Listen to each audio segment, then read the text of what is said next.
Hello everyone, আসসালামু আলাইকুম। কেমন আছেন সবাই? আশা করি সবাই ভালো আছে। আজকে আপনাদের জন্য নিয়ে আসলাম নতুন আরও একটি রেসিপি। এটা দেখতে যেমন লোভনীয়, খেতেও অসম্ভব মজার হয়। এই রেসিপিটি কিভাবে বানিয়েছি সেটা দেখার জন্য ভিডিওটির সাথে থাকুন।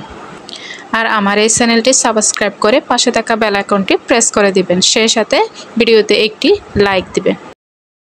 তাহলে চলুন আর দেরি না করে রেসিপিটি শুরু করা যাক।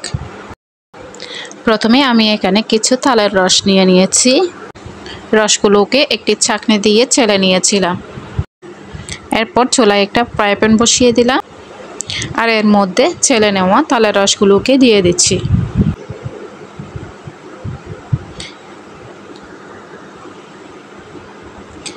দেওয়ার পর একটি খুন্তি দিয়ে অনবরত নাড়তে হবে। এই তো আমি নাড়াচাড়া করে নিচ্ছি। নাড়াচাড়া করে নেওয়ার পরে 1 কাপ পানি দিয়ে দিলাম।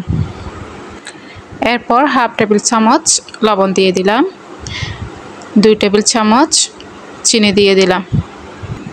সব কিছুর সাথে ভালোভাবে নাড়াচাড়া করে বলক তুলে নিব। বলক ওঠা হয়ে গেছে, এখন আমি এগুলোকে সাইডে রেখে দিব।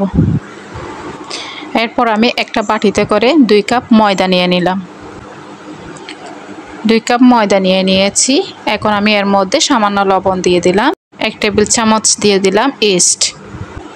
এরপর ময়দার গায়ে ইস্ট, লবণ এবং সামান্য তেল ভালোভাবে মিশিয়ে নিতে হবে।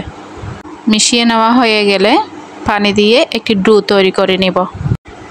পানিটা একেবারে দিয়ে দিব না, প্রয়োজন অনুযায়ী অল্প অল্প করে দিতে হবে। ডো তৈরির কাজটা সময় নিয়েই করতে হবে। এখন আমি ডোটাকে 10 মিনিট রেস্টে রেখে দিচ্ছি। এখন আমি একই প্রসেসে আরেকটি ডো তৈরি করে নিচ্ছি। ডো তৈরি করার জন্য এখানে কিন্তু পানি দিব না, পানির বদলে এখানে আমি তালের রসগুলো দিয়ে দিব। আমি যে তালের রস রান্না করে রেখেছিলাম সেই তালের রসগুলোকে আমি আস্তে আস্তে করে দিয়ে দিব। এই তালের রসগুলোকে আমি একেবারে দিয়ে দিব না, এগুলোকেও আস্তে আস্তে প্রয়োজন অনুযায়ী দিতে হবে।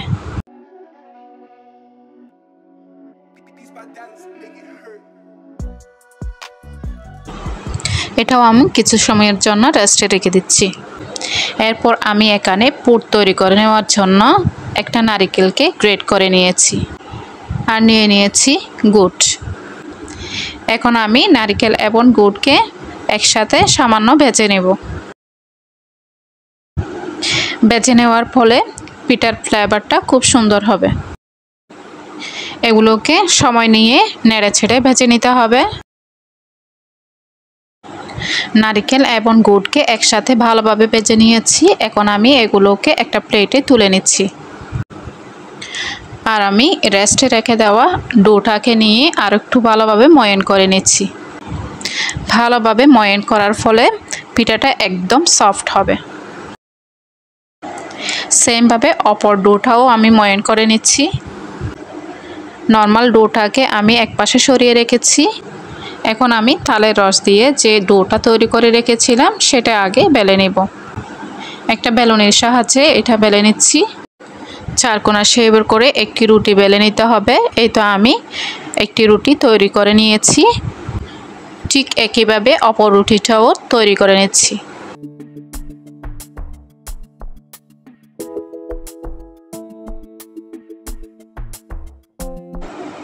দুইটা রুটি তৈরি করা হয়ে গেছে।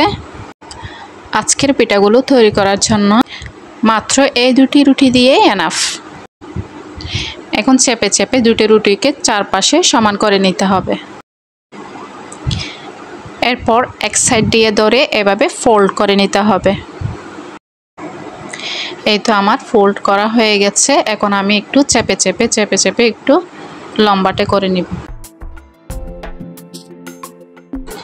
এখন আমি একটি ছুরির সাহায্যে লম্বা এই ডোটার এক পাশ থেকে 1 ইঞ্চি পরিমাণ করে কেটে নেব।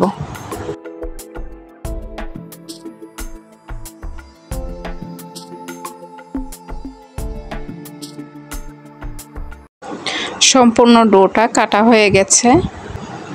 এখন আমি এখান থেকে একটা অংশকে নিয়ে হালকা চেপে গর্ত করে নিয়েছি আর এর ভিতর পুর দিয়ে ভালোভাবে আটকে দিতে হবে। এই তো পুর দিয়েছি, এখন আমি চারপাশ থেকে ধরে ভালোভাবে আটকে দিব। চারপাশ থেকে আটকানো হয়ে যাওয়ার পর 2 হাতের তালু দিয়ে গোল করে মসৃণ করে নিয়েছি। এরপর একটা কাগজের উপর এটাকে রেখে এরকম একটা পাত্রে রেখে দিলাম। ঠিক একইভাবে আরেকটি বানিয়ে দেখিয়ে দিচ্ছি।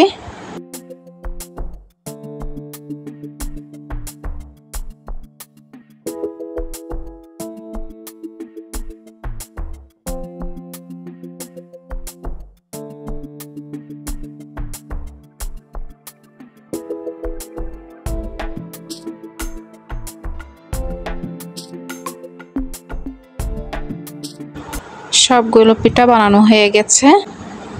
এখন আমি 1 ইঞ্চি দূরত্ব করে পিঠাগুলো দিয়ে দিচ্ছি।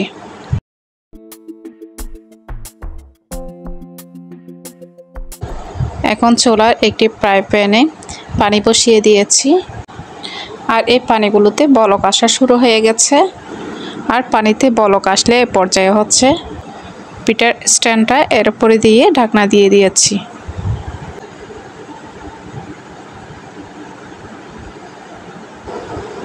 ঢাকনা উঠিয়ে দেখলাম মাশাআল্লাহ পিঠাগুলো অনেক সুন্দর হয়েছে। এখন আমি এই পিঠাগুলোকে একটা প্লেটে তুলে নিয়েছি।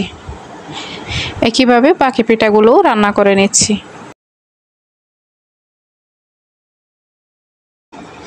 এই তো সবগুলো পিঠা রেডি হয়ে গেছে। এখন আমি বাকি পিঠাগুলো প্লেটে তুলে নিচ্ছি। মাশাআল্লাহ দেখুন পিঠাগুলো কত সুন্দর হয়েছে। একবার হলেও এই পিঠাটা বানিয়ে দেখবেন, খেতে অনেক ভালো লাগবে। আজ এই পর্যন্ত, সবাই ভালো থাকবেন, সুস্থ থাকবেন। আল্লাহ হাফেজ।